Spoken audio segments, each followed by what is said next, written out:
علامہ اقبال کا موقف بڑا یعنی سعودی عرب کے حوالے سے کلیئر رہا کہ وہاں کی حکومت، وہاں کا نظام جو ہے وہ شاہ عبدالعزیز کے پاس ہونا چاہیے۔ آپ کو شاید حیرانگی ہوگی کہ سب سے زیادہ جو پاکستانی ہیں خلیجی ممالک میں، 6 خلیجی ممالک ہیں، سب سے زیادہ جو ہیں وہ سعودی عرب میں ہیں۔ جتنے بھی بادشاہان مملکت ہیں وہ یعنی شاہ عبدالعزیز کے علاوہ تمام کے تمام پاکستان آ چکے ہیں۔ جو خلیج کے دیگر ممالک ہیں جیسے قطر ہے، بحرین ہے، جی، یا ابودھابی یا متحدہ عرب امارات ہے، یا کویت ہے، جی جی، تو وہاں پہ پاکستانی جو لیبر ہے، پاکستانی اسکلڈ لیبر ہے، اس کے لیے کیا اپرچونٹیز ہیں؟ یہ میں سمجھتا ہوں کہ یہ کچھ چیزیں ایسی ہیں یعنی انرجی کے علاوہ بھی جہاں پاکستان جو ہے خلیجی ممالک کو فائدہ دے سکتا ہے۔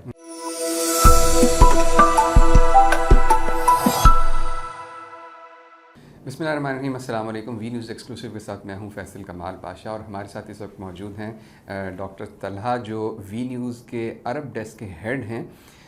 بچپن سے مدینہ منورہ میں بڑی برکت سرزمین پہ مقیم ہیں، وہیں پہ ان کا براٹ اپ ہوا، جو کہ بڑے ایک اعزاز کی بات ہے، بڑی خوش قسمتی کی بات ہے۔ لیکن جو ہمارے لیے اہم بات یہ ہے کہ ڈاکٹر صاحب جو ہیں وہ عرب ممالک کے ساتھ جو پاکستان کے تعلقات ہیں اور عرب ممالک کی جو صورتحال ہے اس حوالے سے کافی گہری نظر رکھتے ہیں اور کافی گہرا تجزیہ کرتے ہیں۔ تو ہم آج ان کے اس علم سے استفادہ حاصل کرنے کی کوشش کریں گے۔ ڈاکٹر صاحب، ویلکم ٹو دا شو۔ بہت شکریہ، تھینک یو۔ اچھا سر، یہ بتائیے کہ خلیجی ممالک ویسے ہمارے لیے سارے بڑے اہم ہیں، لیکن سعودی عرب کی ایک خاص اہمیت ہے، اور پاکستان ہر مشکل وقت میں سعودی عرب کی طرف دیکھتا ہے، اور سعودی عرب جو ہے وہ بھی پاکستان کو کبھی مایوس نہیں کرتا، وہ ہمیشہ پاکستان کی مدد کو پہنچتا ہے۔ تو ہمارے جو تعلقات ہیں خاص طور پہ سعودی عرب کے ساتھ، یہ ان کی جو ڈائمینشنز ہیں، مطلب اکنامک ڈائمینشن ہے یا پولیٹیکل ڈائمینشن ہے، تو اور بہت بڑی لیبر بھی ہماری وہاں پہ کام کرتی ہے، اس حوالے سے کچھ بتائیے گا کہ یہ تعلقات کی نوعیت کیا ہے، اور یہ تھوڑا سا اس کا ایک ہسٹوریکل پرسپیکٹیو بھی دیجیے گا۔ جی جی بالکل۔ سب سے پہلے تو بہت شکریہ۔ جی۔ اور سعودی عرب کے حوالے سے یہ ہے کہ عام طور پر مورخین جو ہیں وہ تاریخ شروع کرتے ہیں پاکستان سے بننے کے بعد، سعودی عرب کے ساتھ تعلقات کی، لیکن سعودی عرب کے ساتھ جو تعلقات ہیں وہ 1940 سے بھی پہلے کے ہیں۔ 1940 میں تو جو اس وقت کے ولی عہد تھے، جو بعد میں کنگ بنے، شاہ سعود، انہوں نے کراچی کا دورہ کیا ہوا ہے۔ بمبئی کے ساتھ کراچی بھی وہ تشریف لائے تھے، اور اپنے 5 بھائیوں کے ساتھ، جن میں کنگ عبداللہ، فہد اور دیگر بھائی تھے۔ تو لیکن اس سے پہلے بھی اگر ہم تاریخ میں دیکھیں تو علامہ اقبال جو ہیں، ان کی ایک ایفرٹ ہے اس سلسلے میں کہ ان کا سعودی عرب کے حوالے سے کیا موقف رہا ہے۔ علامہ اسد بنیادی طور پر، جو کہ شاہ عبدالعزیز جو کہ فاؤنڈر ہیں سعودی عرب کے، ان کے ساتھ علامہ محمد اسد رہے ہیں 6 سال۔ اور اس کے بعد وہ سعودی عرب چھوڑ کر واپس یہاں جب انہوں نے ہجرت کی وہاں سے، تو وہ یہاں اس خطے میں آئے، اور اس خطے میں آ کر علامہ اقبال کے ساتھ ان کی دوستی ہوئی۔ تو مجھے یقین ہے کہ علامہ اسد نے سعودی عرب کے حوالے سے علامہ اقبال کے ساتھ بات کی ہوگی، اور جو وہاں کے حالات ہیں وہ یعنی بیان کیے ہوں گے۔ اور اس کی ریفلیکشن بعد میں ہمیں نظر آتی ہے کہ جب کچھ ایسے معاملات حرمین شریفین کے حوالے سے ہوئے، تو علامہ اقبال کا موقف بڑا یعنی سعودی عرب کے حوالے سے کلیئر رہا کہ وہاں کی حکومت، وہاں کا نظام جو ہے وہ شاہ عبدالعزیز کے پاس ہونا چاہیے، اور اس کی تاریخی دلائل بھی موجود ہیں۔ تو ہمارے بنیادی تعلقات تو 1940 سے پہلے کے ہیں، اور اگر آپ ڈاکومنٹیشن اگر دیکھیں تو 1953 میں یعنی 1951 میں معاہدہ طے ہوا، اور تحریر اور اس پر جو دستخط تھے شاہ عبدالعزیز کے، وہ تقریباً 1953 میں پائے تکمیل کو پہنچا۔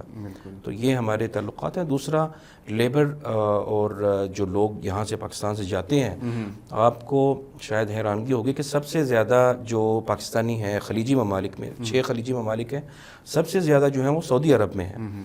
اور اگر ہم ان کی سمجھیں کہ کن کن شعبوں میں ہیں، تو لیبر سے لے کر ڈاکٹر بھی ہیں، نرسز بھی ہیں، انجینئرز ہیں، آئی ٹی کے شعبوں سے وابستہ لوگ ہیں. تو ایک طویل سعودی عرب کے ساتھ بالخصوص تعلقات کی کہانی ہے.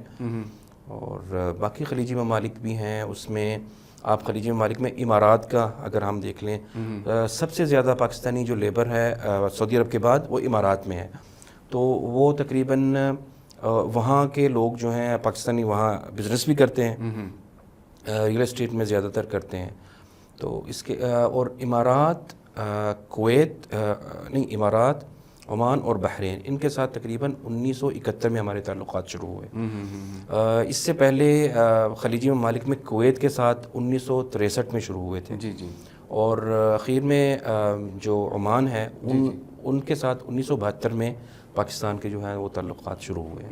اچھا ڈاکٹر صاحب، یہ بتائیے گا، آپ تو ماشاءاللہ آپ کی ساری زندگی وہاں پہ گزری ہے، اور پاکستانیوں کے لیے یقیناً ایک بہت بڑا ایک ایسا انوائرمنٹ ہے کہ جہاں پہ انہیں محبت بھی ملتی ہے، روزگار بھی ملتا ہے. تو پاکستانی جو ہیں وہ بڑے شوق کے ساتھ جاتے ہیں، سرزمین حجاز کی طرف جاتے ہیں. یہ آپ کیا سمجھتے ہیں کہ اب جوں وقت گزر رہا ہے تو پاکستان اور سعودی عرب کے جو تعلقات ہیں ان میں بہتری آ رہی ہے، مضبوطی آ رہی ہے، اور ہمارے جو انویسٹمنٹ پلانز ہیں وہ کس طرح سے کیریڈ آؤٹ ہو رہے ہیں؟ جی دیکھیں، تعلقات میں تو ہمیشہ سے بہتری ہی کی طرف گامزن رہے ہیں. خصوصی طور پر اگر ہم دیکھیں کہ لیبر کے میں نے بات کی کہ تقریباً وہاں 2022 کے اگر ہم دیکھیں گے عدد و شمار تو 18 لاکھ تھے. اور اب چونکہ سعودی عرب بھی 2030 ویژن کے تحت آگے بڑھ رہا ہے تو وہ کچھ اپنی سمجھ لیں کہ اسکل ڈیولپمنٹ کی طرف آ رہا ہے. تو پاکستانی جو ہیں وہ اس طرف بھی ان کو ایک تو توجہ دینی چاہیے کہ وہ اپنی جو ڈگریاں ہیں اسکل ڈیولپمنٹ کے حوالے سے اس کو وہ دیکھیں، اور وہاں کے جو معیارات ہیں اس پر وہ پورا اتریں. جی. اور اس سے ان کو مواقع جو ہیں روزگار کے وہ اچھے مل سکتے ہیں. اچھا ڈاکٹر صاحب، ابھی حال ہی میں ایک بہت بڑا سعودی ڈیلیگیشن بھی آیا تھا پاکستان، اور تقریباً ان کی ساری کیبنٹ آئی تھی. جی. اور کافی سارے معاہدات جو ہیں وہ بھی ہوئے پاکستان اور سعودی عرب کے مابین. جی. تو بلکہ ایم او یوز تھے. اب ان ایم او یوز نے شکل اختیار کرنی ہے عملی، تو وہ یہ کب تک ممکن ہوگا؟ دیکھیں، ایک تو تاریخی پس منظر میں جائیں تو اہمیت کی میں بات کر رہا ہوں سعودی عرب کے ساتھ بالخصوص، کہ جتنے بھی بادشاہان مملکت ہیں وہ یعنی شاہ عبدالعزیز کے علاوہ تمام کے تمام پاکستان آ چکے ہیں. اور باقی جو آپ نے معاہدے کی بات کی تو SIFC پاکستان میں جب سے اس کا قیام آیا ہے تو اس میں میں دیکھتا ہوں کہ تیزی آئی ہے اقتصادی تعلقات کے حوالے سے. تو میں سمجھتا ہوں کہ ایک تو پلان تھا کہ سعودی ولی عہد آئیں پاکستان میں، لیکن کچھ وجوہات کی بنا پر ابھی تک ان کا دورہ نہیں ہوا. تو میں سمجھتا ہوں کہ مستقبل قریب میں اس کا دورہ توقع کیا جا سکتا ہے. اچھا ڈاکٹر صاحب، ذرا جو خلیج کے دیگر ممالک ہیں جیسے قطر ہے، بحرین ہے، یا ابوظہبی یا متحدہ عرب امارات ہے، یا کویت ہے، تو وہاں پہ پاکستانی جو لیبر ہے، پاکستانی اسکلڈ لیبر ہے، اس کے لیے کیا اپرچونٹیز ہیں، اور یہاں پہ پاکستانیوں کے لیے انوائرمنٹ کیسا ہے، کیسا ویلکمنگ انوائرمنٹ ہے وہاں پہ؟ جی دیکھیں، ہم امارات کی اگر بات کریں تو میں نے بتایا کہ سیکنڈ لاسٹ جو بڑی آبادی ہے پاکستانیوں کی وہ خلیج میں، وہ امارات میں ہے. میرے خیال ہے 12 لاکھ سے زائد ہیں شاید. جی تقریباً 16 لاکھ کے قریب یا 15 لاکھ کے قریب ہوں گے. تو وہاں بالکل ویلکمنگ ہے، بلکہ آپ کو پتہ ہے امارات تو پوری دنیا وہاں آتی ہے، اور پاکستان وہاں لیبر کے حوالے سے بھی منسلک ہے، وہاں بزنس بھی ہے، اور زیادہ تر بزنس جو ہے وہ ریل اسٹیٹ میں پاکستانیوں کا ہے. قطر کے حوالے سے اگر بات کریں تو ہماری ان سے اقتصادی تعلقات اور دفاعی بھی ہیں، اور امارات سے بھی ہیں. وہاں زیادہ تر جو ہے نا سمجھ لیں کہ 2.5 لاکھ کے قریب پاکستانی ہوں گے، اور ان میں لیبر کا طبقہ بھی ہے اور ہائی اسکلڈ پاکستانی بھی ہیں. اور اقتصادی تعلقات ہماری جو قطر کے ساتھ ہے وہ گیس کے حوالے سے، ہم ان سے گیس جو ہے نا وہ لیتے ہیں. باقی آپ نے عمان کی بات کی، عمان میں تقریباً 2.5 لاکھ سمجھ لیں پاکستانی ہیں، اور وہاں بھی یہی صورتحال ہے کہ لیبر اور دوسرے طبقے کے بھی لوگ ہیں، اور اس کے علاوہ بحرین میں تقریباً 1,17,000 پاکستانی ہیں، وہ بھی لیبر میں بھی ہیں اور ہائی اسکلڈ یعنی لوگ بھی ہیں. اور بالکل آپ نے پوچھا کہ ویلکمنگ سب سے زیادہ قریب ترین دنیا میں جو ممالک ہیں پاکستانیوں کے لیے وہ خلیجی ممالک ہیں، اور سب سے زیادہ جو پاکستانی پسند کرتے ہیں ان کا قبلہ اول ظاہر ہے، یعنی اقتصادی حوالے سے وہ سعودی عرب ہی ہوتا ہے. اور اس کی دلیل اعداد و شمار میں آپ دیکھ سکتے ہیں کہ سب سے زیادہ پاکستانی وہیں جاتے ہیں. اور ویلکمنگ بالکل جو عرب ممالک کے لوگ ہیں وہ پاکستانیوں سے محبت بھی کرتے ہیں اور بہت اچھی طرح پیش آتے ہیں. اور اس میں کلچرل جو ایک چیز ہوتی ہے نا، ان ممالک میں ہم اپنے کلچر بھی لے کے گئے ہیں، اور وہاں کا کلچر جب ہم واپس آتے ہیں تو یہاں بھی ہمیں دیکھنے کو ملتا ہے پاکستان میں. جی اچھا، یہ جو خلیجی ممالک ہیں انرجی رچ کنٹریز ہیں، آئل پروڈیوسنگ کنٹریز ہیں، اور پاکستان ایک انرجی ڈیفیشینٹ کنٹری ہے. بالکل. اور پاکستان میں سعودی پلان بھی تھا آئل ریفائنری کا. بالکل. تو یہ مطلب کس طرح سے پاکستان کو، مطلب کیونکہ ہمیں یمن بھی اور عمان سے بھی مل سکتا ہے، اور پھر قطر سے گیس مل سکتی ہے. پاکستان اپنی انرجی کی ضروریات کے لیے کیا ایسا میکنزم ہونا چاہیے کہ ہماری ضروریات پوری ہوں اور کم قیمت پہ ہوں؟ جی، ایک تو اثر انداز جو قیمتیں ہوتی ہیں نا اقتصادی طور پر، وہ تو عالمی منڈی کے ساتھ ہی منسلک ہیں. جی. اور جہاں تک کیا میکنزم ہونا چاہیے، میں سمجھتا ہوں کہ یہ کچھ چیزیں ایسی ہیں یعنی انرجی کے علاوہ بھی جہاں پاکستان جو ہے خلیجی ممالک کو فائدہ دے سکتا ہے. تو اگر اس حوالے سے کوئی اس طرح کے پروگرام ایکسچینج کیے جائیں کہ اس چیز کے بدلے یہ چیزیں ہوں اور اچھے ریٹس پر ہوں، تو یہ ایک اس کا امکان ہے. لیکن اب وہ پاکستان ایک کافی بڑی اچھی جیوگرافیکل جو اس کی لوکیشن ہے کہ ایک لنچ پن بنتا ہے between central Asia, middle east اور پھر فار ایسٹ کے ملکوں کی طرف. تو وہ جو ایک وہ پاکستان کی جو ہے جیو پولیٹیکل سچویشن، وہ اس کو فائدہ دے سکتی ہے. فائدہ دے سکتی ہے، اور میں سمجھتا ہوں کہ اس کے اوپر اچھی طرح بیٹھ کے پاکستانیوں کو سوچ کر کیا کیا فوائد حاصل کیے جا سکتے ہیں، اور پاکستان کیا کیا فوائد دے سکتا ہے دیگر ممالک کو، اس پر میں سمجھتا ہوں کہ نظر ثانی ضروری ہے. میں مثال دیتا ہوں. خلیجی ممالک میں جو فٹ بال ہے وہ بہت زیادہ کھیلا جاتا ہے. پاکستان میں فٹ بال نہیں کھیلا جاتا. ابھی شروع ہوئے ہیں لوگ اس میں دلچسپی لے رہے ہیں. تو ہم یہ بھی، اور ہمارے ہاں آپ کو پتہ ہے کہ تقریباً 50% سے زیادہ ہم فٹ بال جو ہے دنیا کے پروڈیوس کر رہے ہیں.